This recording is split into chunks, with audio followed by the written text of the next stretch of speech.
하나님께서 오늘 우리에게 허락하신 말씀은요, 창세기 24장의 말씀입니다. 창세기 24장의 말씀입니다. 1절부터 67절인데요. 봉독은 1절부터 20절, 그리고 57절과 58절, 그리고 63절에서부터 67절까지 그렇게 봉독하겠습니다. 제가 봉독할 텐데요. 가능하신 분들은 합독하시면 좋겠습니다. 아브라함은 이제 나이가 많은 노인이 되었다. 주님께서는 아브라함이 하는 일마다 복을 주셨다. 아브라함이 자기 집 모든 소유를 맡아보는 늙은 종에게 말하였다. 너는 손을 나의 다리 사이에 넣어라. 나는 네가 하나님, 하늘의 하나님, 땅의 하나님이신 주님을 두고서 맹세하기를 바란다.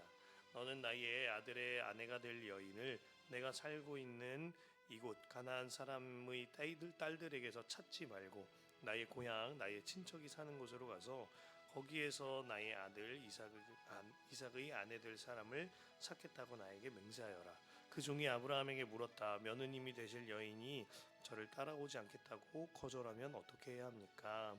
제가 주인 어른의 아드님을 데리고 주인께서 나오신 그 고향으로 가야 합니까?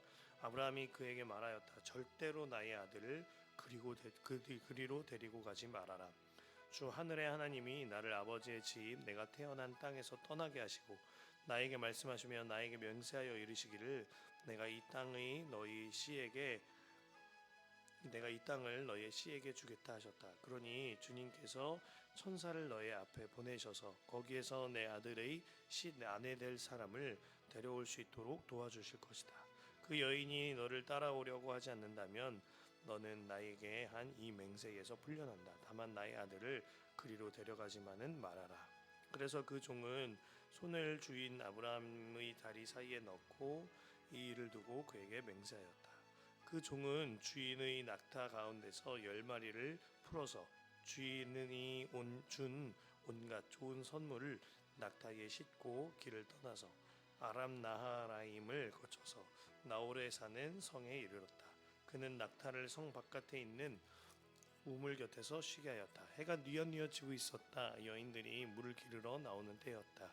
그는 기도하였다. 주님, 나의 주인 아브라함을 보살펴 주신 하나님, 오늘 일이 잘되게 하여 주십시오. 나의 주인 아브라함에게 은총을 베풀어 주십시오. 제가 여기 우물 곁에서 서 있다가 마을 사람의 딸들이 물을 기르러 나오면 제가 그 가운데서 한 소녀에게 물동이를 기울여서 물을 한 모금 마실 수 있게 하여 달라 하겠습니다. 그때에 그 소녀가 드십시오. 낙타들에게도 제가 물을 주겠습니다 하고 말하면 그가 바로 주님께서 주님의 종 이삭의 아내로 정하신 여인인 줄로 알겠습니다. 이것으로써 주님께서 저희의 주인에게 은총을 베푸신 줄로 알겠습니다. 기도를 미처 마치기도 전에 리브가가 물동이를 어깨에 메고 나왔다. 그의 아버지는 부두엘이고 할머니는 밀가이다. 밀가는 아브라함의 동생 나홀의 아내로서 아브라함에게는 제수벌이 되는 사람이다. 그 소녀는 매우 아리따고 지금까지 어떤 남자도 가까이 하지 아니한 처녀였다. 그 소녀가 우물로 내려가서 물동이에 물을 채워 가지고 올라올 때에 그 종이 달려 나가서 그 소녀를 마주보고 말하였다.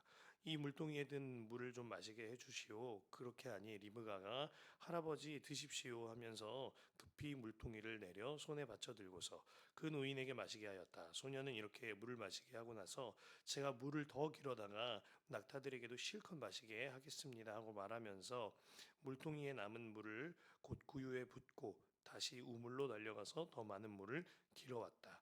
그 처녀는 노인이 끌고 온 모든 낙타들에게 먹일 수 있을 만큼 물을 넉넉히 길어다 주었다.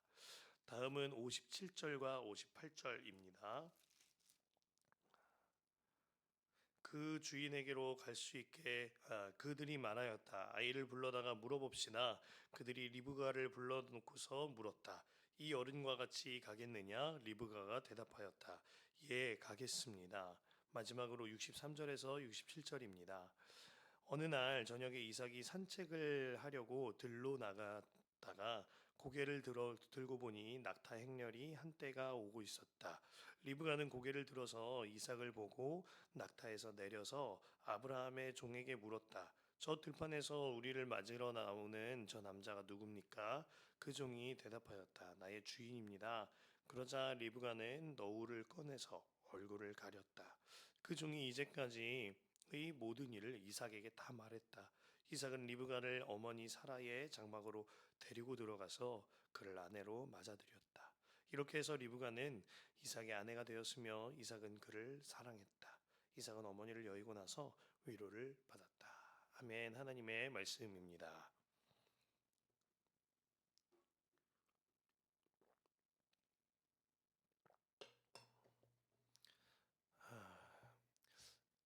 할렐루야, 감사합니다. 날이 무척 추워요. 그런데도 불구하고 추위보다 하나님을 향한 마음과 하나님의 따뜻함이 그 추위를 뚫고 이겨내는 줄로 믿습니다. 그 하나님이 아브라함을 향하여 두 가지 약속을 해주셨다고 말씀을 드렸는데요. 먼저는 너의 자손이 하늘의 별처럼 땅의 티끌처럼 많아질 것이다 약속하셨다 했습니다. 그리고 그 약속을요, 이삭을 태어나게 하심으로 이제 이루기 시작하셨습니다. 또 다른 한 가지는 가나안 땅을 너와 너의 자손들에게 주겠다라고 말씀하셨는데요. 이는 어제 창세기 23장에서 사라의 이제 사라의 무덤인 헤브론 밭과 막벨라 굴에 대가를 지불하게 하심으로 주님께서 성취하게 하셨습니다. 그리고 오늘 본문은요, 그 약속, 하나님의 약속이 이루어져 가는 과정의 첫 번째 스텝인 것입니다. 오늘 제목을요, 하나님의 약속은 사람을 통해 성취된다라고 정하였는데요. 그 부제가 이렇습니다. 약속의 사람들이라고 정해 보았습니다. 하나님께서 사람들을 통하여 일하신다는 의미가 이 제목에 담고 싶었기 때문입니다. 오늘 본문에서 네 사람을 좀 주목해서 볼 필요가 있는데요. 먼저는 가장 먼저 등장한 아브라함입니다. 그 다음은요, 이름은 없지만 아주 오늘 본문 전체에서 가장 많은 분량을 차지하고 있거니와 굉장히 중요한 일을 하고 있는 아브라함의 베테랑 직원 한 명이 있었어요. 아브라함의 늙은 종입니다. 그리고 리브가와 이삭, 이 네 사람을 주목하여 볼 필요가 있겠습니다. 먼저 아브라함을 좀 살펴보겠습니다. 사라의 장례를 마친 아브라함은요, 이삭의 아내를 찾아 나섭니다. 그 이유는 단순히 혼처를 알아보기 위함이 아닙니다. 하나님의 약속이었기 때문입니다. 아브라함의 초점은요, 하나님의 약속이었어요. 아내를 보낸 뒤에 이제 자신도 이 땅에서의 시간이 얼마 남지 않았다는 것이 느껴졌을 겁니다. 이 상황 가운데에서 하나님의 약속을 이루어야 하는데 그 필수가 내 아들의 아내를 구하는 일이었던 것입니다. 그는요, 그의 마지막 사명을 다하고자 우리 축복성처럼 언약 안에 있는 축복의 통로, 그 축복의 통로의 사명을 감당하고 있는 겁니다. 이것에 있어서 아브라함은요, 가장 자신이 신뢰할 만한 베테랑 직원 한 명을 부르죠. 성경에 늙은 종이라고 쓰여 있는데요. 그리고 그에게 아들의 모든 혼처를 찾는 전권을 맡깁니다. 전 이걸 보면서 아브라함도 일 진짜 잘하는 사람이고 그 종도 일 참 잘하는 사람이다, 이런 마음이 들어요. 이삭이 아내를 찾는 일에 아브라함의 조건은 아주 확고하였는데요. 그 조건 첫 번째는 가나안 사람은 안 된다라는 겁니다. 3절에 너는 나의 아들의 아내가 될 여인을 내가 살고 있는 이곳 가나안 사람의 딸들에게서 찾지 말고. 아브라함은요, 가나안에서 약 70여 년간 머물렀습니다. 그곳에 지독자격이 될 만큼 그곳이 아주 익숙해졌고 빠삭하게 알고 있었어요. 그러니까 가나안의 악한 문화를 아브라함은 누구보다 잘 알고 있었던 겁니다. 하지만 이 말은 단순히 가나안 사람들의 품행심사 그리고 그 악한 문화 때문에 가나안에서 사람들을 찾지 말아라 하는 정도의 수준을 좀 넘어선 것입니다. 아브라함이 가나안에서 이삭의 아내를 찾지 말아라 하고 말한 것은요, 하나님의 약속과 다르기 때문입니다. 가나안에서 아내를 맞이하게 된다면 그것은 하나님의 약속과 전혀 다른 길로 가는 것이기 때문이에요. 하나님께서는 분명 하나님의 믿음의 자녀들을 통하여 아브라함과 함께하는 이들을 통하여 자손을 많게 하신다 하셨습니다. 그래서 아브라함이요 4절에 이같이 두 번째 조건을 내걸고 있는 것입니다. 두 번째는 내 고향, 내 친척이 사는 곳으로 가서 이삭의 아내 될 사람을 찾으라는 것입니다. 여기서 내 고향, 내 친척이 사는 곳은요 갈대아 우르를 떠난 사람들 중에 아브라함의 친척들을 말합니다. 즉 우상의 곳을 떠난 자들인 거죠. 이따 후반부에 나올 텐데요. 아브라함의 조건은 분명했던 겁니다. 며느리의 외모나 재산, 학벌과 위치 그런 거 아브라함에게는 전혀 상관이 없었어요. 아브라함에게는 명확한 조건이 있었는데 하나님의 약속의 사람인가? 주님 안에 거하는 자인가?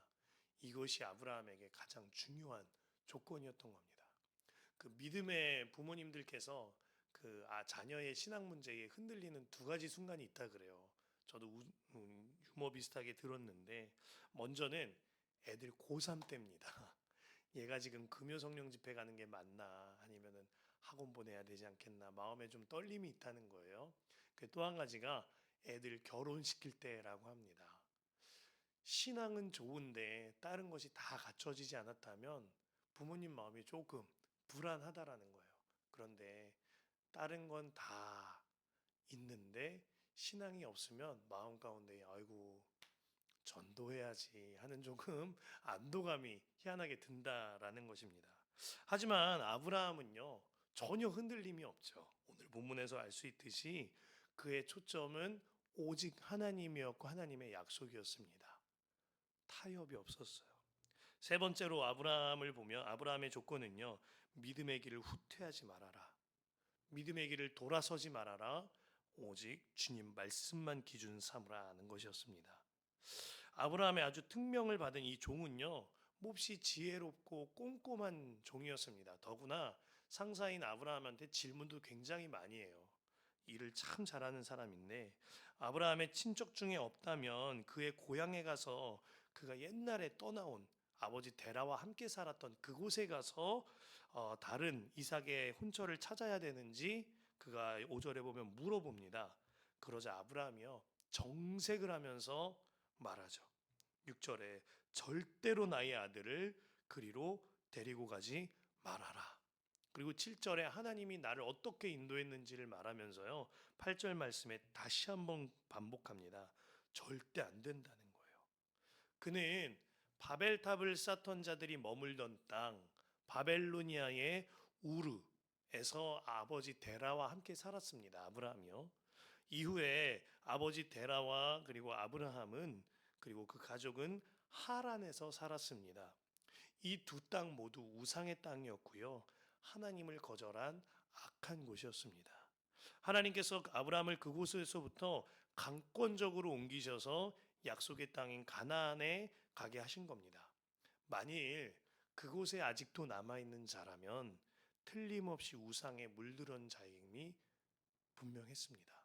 더구나 나를 강권적으로 이곳에서 나오게 하신 분이 하나님이시기에 그곳으로 후퇴할 수 없다. 믿음의 길을 돌아갈 수는 없다라고 아주 아브라함이 확고하게 말하고 있는 것입니다. 8절 말씀처럼 만일 청며느리감을 찾을 수 없다면 하나님의 뜻을 기다리고 홀드하고 기다려야 하는 것이지 절대 다시 세상을 돌아보아서는 안 된다 하는 아브라함의 아주 확고한 신앙인 것입니다. 이것은 우리가 옛날에 살펴보았듯이요. 지난번에 살펴보았듯이요. 소돔에서 나올 때에 뒤돌아보았던 롯의 아내와 아주 대조적인 아브라함의 확고한 믿음이었습니다. 그는 마치 나침반처럼 오직 하나님으로 향해서만 자신의 방향을 정하고 있었어요. 자, 두 번째로 살펴볼 인물을 함께 볼 텐데요. 아브라함의 종입니다. 본문에서 가장 많은 역할을 하는 자가 바로 이 아브라함의 종인데요. 저는 오늘 새벽 기도를 마치고 이제 모든 성도 여러분들 저를 포함해서 가정으로 혹은 회사로 어딘가로 모두 일터로 향하게 되지 않습니까? 그렇게 일터로 향하는 우리에게 이 아브라함의 탁월한 직원이 아주 좋은 적용점이 될 수 있을 거라는 마음이 듭니다. 그는요, 나이가 많은 베테랑 직원이었는데요. 꽤나 연차가 찬 직원인 겁니다. 베테랑 직원이었는데 매사에 꼼꼼했고 일처리가 신속하고 정확했습니다. 그리고 내가 모르는 거 있으면 알아서 처리하는 사람 스타일이 아니라 꼭 사장님한테 여쭤보고 하는 스타일. 일 진짜 잘하는 사람. 이 집안에 일 잘하는 자. 게다가 겸손합니다. 한마디로 사회에서 나이스한 사람이 바로 이 직원이었습니다. 그런데요, 다른 무엇보다도 가장 중요한 게 있습니다. 그는 하나님을 바라보는 자였어요. 그 종은 하나님을 경외하는 자였어요. 그는 자신의 리더인 아브라함 사장님의 지시를 받고요. 이제 나홀이 사는 성에 이르르죠. 오늘 그 사람이요, 출장 가는 날인 겁니다. 몇 날 며칠 광야를 지나고 모래폭풍을 지나고 굉장히 먼 길을 가야 했습니다. 그곳에서 지칠 법도 한데 좀 해이해질 법도 한데요. 그가 가장 먼저 한 일이 무엇입니까? 12절에 그는 기도하였다 라고 써져 있어요. 그 기도의 내용도요, 마음을 감동하게 합니다. 이렇게 기도하는데요. 주님, 나의 주인 아브라함을 보살펴 주신 하나님, 오늘 일이 잘 되게 하여 주십시오. 나의 주인 아브라함에게 은총을 베풀어 주십시오. 야, 그가 지금 자신을 위해서 기도하고 있지요? 그렇지 않습니다. 그는 지금 우리 회사와 우리 사장님을 축복하며 기도하고 있는 겁니다. 아브라함에게 은총을 베풀어 주신 보살펴 주신 하나님, 아브라함에게 은총을 베풀어 주십시오. 굉장히 뜻깊은 기도인 것입니다. 이 종의 모습은요, 일도로 향하는 우리에게 본받아야 할 모습이 되는 것입니다. 마음 가운데에 혹시 이런 마음이 드실 분이 계실 수 있겠다라는 마음이 듭니다. 그가 섬긴 주인은 아브라함이었잖아요. 믿음의 조상이잖아요. 그러니까 그렇게 기도가 절로 나오죠. 이런 마음이 드실 수 있겠습니다. 그렇습니다. 나의 상전이 아브라함일 수도 있겠고요. 때로는 악한 자일 수도 있습니다. 하지만 이것은 우리가 선택할 수 없는 일이죠. 그러나 나의 상전이 누구인지는 선택할 수 없지만 내가 믿음의 사람으로 살 것인지 그렇지 아니할 것인지는 내가 선택할 수 있는 문제인 것입니다. 조선 말기에 엄귀현이라는 마부가 있었습니다. 그는 왕손의 말을 모는 천민이었는데요. 그렇게 마부 일을 아주 성실히 섬겼답니다. 나으리 나으리 하면서 정성껏 모시면서 왕손과 꽤나 친밀한 관계가 되었습니다. 웬만큼 인정을 받은 그 엄귀현 마부는요, 그가 모시는 왕손에게 이런 말을 합니다. 나으리 예수 믿으시죠. 이렇게 전도를 하기 시작해요. 그러자 왕손은 그에게 물어봅니다. 네가 예수를 믿느냐? 예, 그렇습니다, 나으리. 한 3년 정도 됐습니다. 예수를 믿고 나니 마음이 너무나 기쁩니다. 그러자 왕손이 그 마부에게 핀잔을 주면서 되물었다고 합니다. 야, 이놈아, 너 같은 상놈이 예수를 믿으면 양반이라도 된다더냐? 그때 마부 엄기현이 말합니다. 아닙니다, 나으리. 예수 믿는 도리는 그런 것이 아닙니다. 예수 믿는다는 것은 제가 양반 되기 위해 예수 믿는 것이 아니라 마부 노릇을 더 잘하기 위해 예수를 믿는 것입니다. 그 이후에 마부 엄기현은 자신의 상전을 선택할 수 없었습니다. 하지만 자신은 마음의 믿음의 마부로 살기로 선택한 겁니다. 머지않아 그가 모셨던 이 왕손은요, 엄기현에게 감동을 받아서 교회에 가게 됩니다. 마침내 그가 목사 안수를 받게 되는데 숭동교회에서 평생을 무보수로 사역하던 존경받던 이재영 목사님이십니다. 우리가 조선시대나 성경에 나오는 것처럼 종과 주인의 관계는 절대 아닙니다. 고용인이 있고 피고용인이 있으며 모두 하나님 안에서 하나 돼야 하거니와 주님 안에서 평등한 자녀들입니다. 하지만 우리의 자세와 태도가 정말 그리스도인답게 내가 리더 되었을 때에는 성경이 말하는 주인의 위치에서, 또한 내가 섬겨야 하는 자가 되었다면 종의 위치에서 정말 성경이 말하는 대로 선택할 수 있는 것입니다. 오늘 기도를 마치고 출근하시거든 내가 리더십의 자리에서는 기도하기를 시작하십시오. 또한 내가 섬기는 자의 자리에서도 기도하기를 시작하시길 바랍니다. 그리고 오늘 나의 선택할 수 없는 문제들, 나에게 만나게 하신 상전과 그리고 직원과 후배와 모든 이들을 위하여서 기도하시고 또한 전심으로 섬기시길 바랍니다. 회사와 리더는 내 선택 아래 없지만 내가 믿음의 사람으로 사는 것은 내가 선택할 수 있는 것입니다. 그러할 때에요, 하나님이 일하시기 시작하십니다. 아브라함의 종의 기도가 미처 끝나기도 전에 주님은 약속의 사람을 예비해 주셨는데요. 우리가 세 번째로 살펴본 인물 리브가입니다.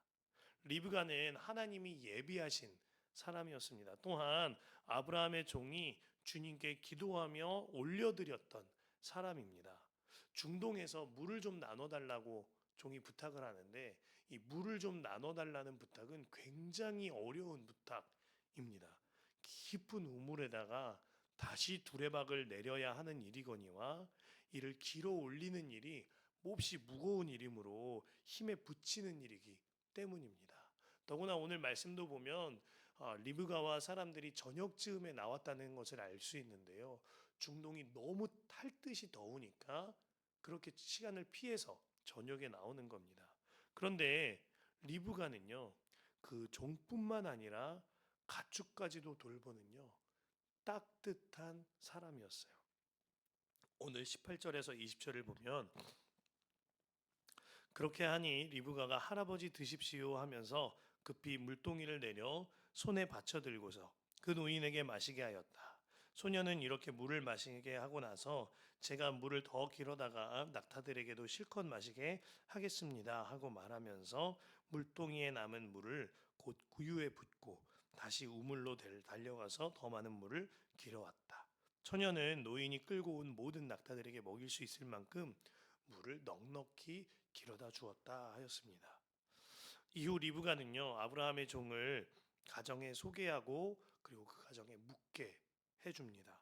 아브라함의 종은 그곳에서 하나님의 계획과 하나님의 지시사항을 다 전하고요, 리브가를 며느리로 데려가길 요청합니다. 그 내용이 오늘 33절에서 49절까지 쫙 있는 거죠.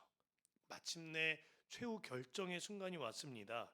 리브가의 가족은 리브가가 이삭의 아내가 될 것인지 그 뜻을 물어보는데요.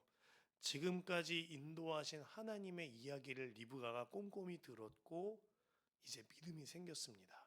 그리고 리브가는 주저없이 말합니다. 58절에 그들이 리브가를 불러다 놓고 물었다. 이 어른과 같이 가겠느냐? 리브가가 대답하였다. 예, 가겠습니다. 리브가가요, 지금까지 하나님이 하신 일들을 잘 경청했고 이를 통하여 하나님의 역사하심을 믿게 된 것입니다. 그러한 그는 순종하기로 마음을 정했습니다. 자, 리브가는 들었고 들음을 통하여서 믿게 되었으며 그 믿음은 리브가의 주저없는 순종으로 예, 그렇게 하겠습니다.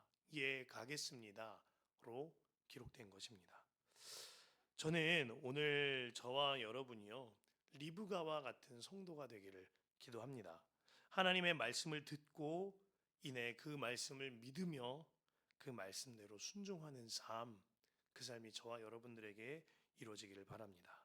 그 삶이요, 하나님의 약속을 성취하는 자, 약속이 사람이 되는 길인 것입니다. 마지막 네 번째로 살펴볼 인물이 이삭입니다. 이삭은 오늘 67절이라는 아주 매우 긴 본문에서 단 6절만 끝자락에 등장하는데요.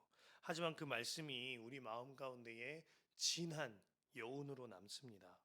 본문 끝에 이삭은요, 고개를 떨군 채 등장하게 됩니다. 63절에 어느 날 저녁에 이삭이 산책을 하려고 들로 나갔다. 고개를 들고 보니 낙타 행렬이 한때 오고 있었다. 말씀에 고개를 들고 보니라고 적혀 있는데요. 이 말은 이전까지는 고개를 떨구고 있었다라는 뜻입니다. 또한 이삭이 산책을 하려고 나왔다고 했는데 개역개정 성경은 그가 묵상하였다라고 기록하거든요. 이 원어는 수하흐라는 단어로서요. 슬픔에 젖은 기도를 뜻합니다. 그가 마음에 수심이 가득하고 슬픔에 젖어서 고개를 떨군 채로 아무에게도 말 못할 나의 슬픔을 아뢰고 있는 겁니다. 사라가 이삭의 어머니였던 사라가 세상을 떠났을 때가 이삭이 37살 되었을 때입니다.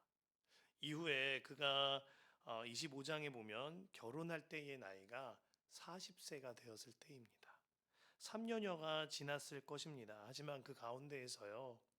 성경은 아브라함이 사라의 죽음을 아주 슬퍼하고 애통했다라고는 기록하고 있으나 이삭의 마음이 어떻게 다루어졌는지는 성경에 기록되어 있지 않습니다. 아마 이삭은요. 문제가 있거나 슬픔이 있으면 겉으로 드러내고 말하는 스타일이 아니라요.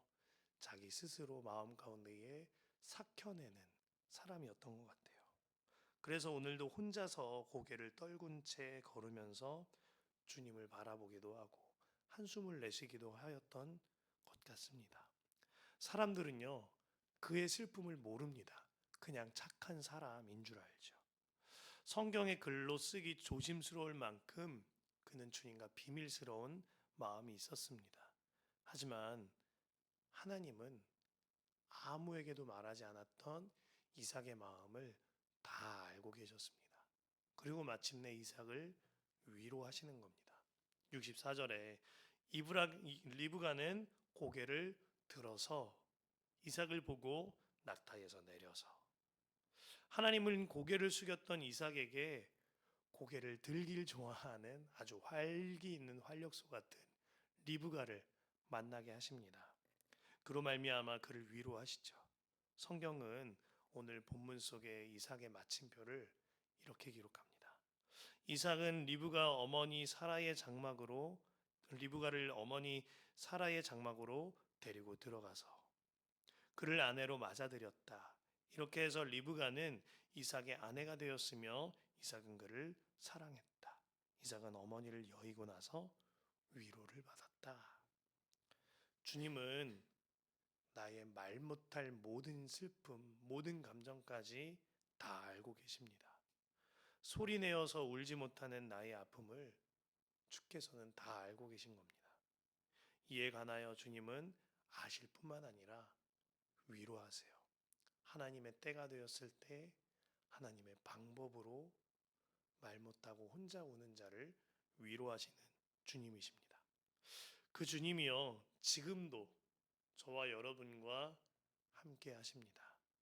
오늘 하루 그 주님의 알아주심과 위로하심이 가득 넘치는 저와 여러분 되시길 간절히 소망